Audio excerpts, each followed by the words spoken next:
I'm here with Chef Andy D'Amico, and our cheese class is now in session. He's gonna give us the 411 on how to buy the most stinkiest cheeses in the grocery store. So Chef Andy, I'm gonna ask you the million-dollar question we've all been waiting for. What gives these cheeses their stench? It's from the bacteria that sits on top of the cheese, the outside of the cheese in this case. Blue cheese, it's inside, the blue vein. On washed rind cheeses, they're on the outside of the cheese. The continuous washing of the outside of the cheese helps the bacteria to grow.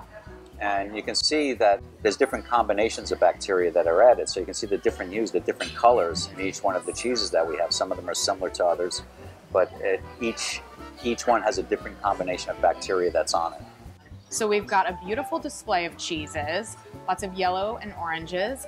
Chef, walk us through the name of each one. So let's start with the cheese from Europe. This is a Taleggio. This is washed with salt brine. Mm. The Ardahan is from Ireland. Okay. This is a new cheese to me. It's the first time that I've tasted it. Oh, I'm excited. Yeah, these are, again, they're all cow's milk cheeses, by the way. Okay. Which is an important thing to me. The last cheese from Europe is the Abbas. All these three cheeses are aged under 60 days. Okay, so that's really a key factor as to why we don't get the raw milk variety.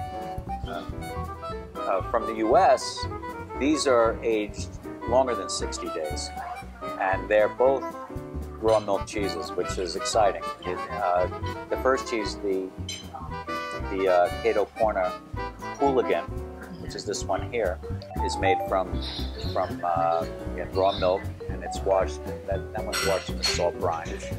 And this cheese is called the Winnemere. It's from Vermont, another raw milk cheese. So I think we have a good selection of some of the stinkiest cheeses available right now.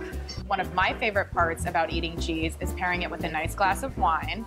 What would you suggest with these types of cheeses? Well, we have two wines. So the rosé and the white are going to work. I'm not sure what they pour, but they will work with some of the cheese. Beer works very nice with these cheeses. Yeah. Why does the beer work? Red wine. Because they're pretty pungent. They're pretty forward cheeses. They're assertive. Okay. So there's some beers that work very nicely with them as well.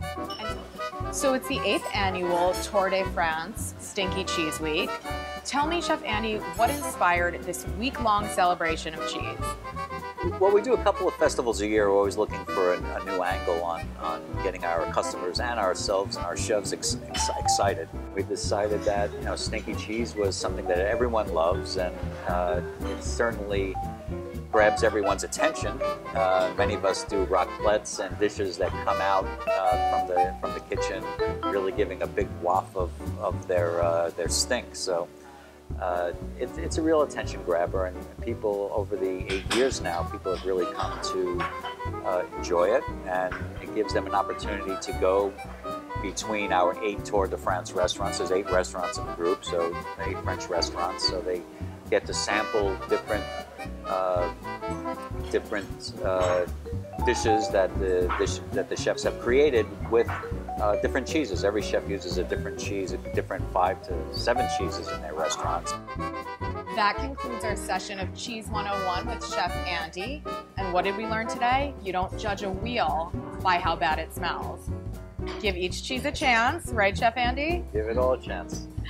Stay tuned for next time. We're going to be cooking with these decadent cheeses behind the line. But for now, it's time to sip the fruits of our labor. Cheers. Cheers. Pinkies out.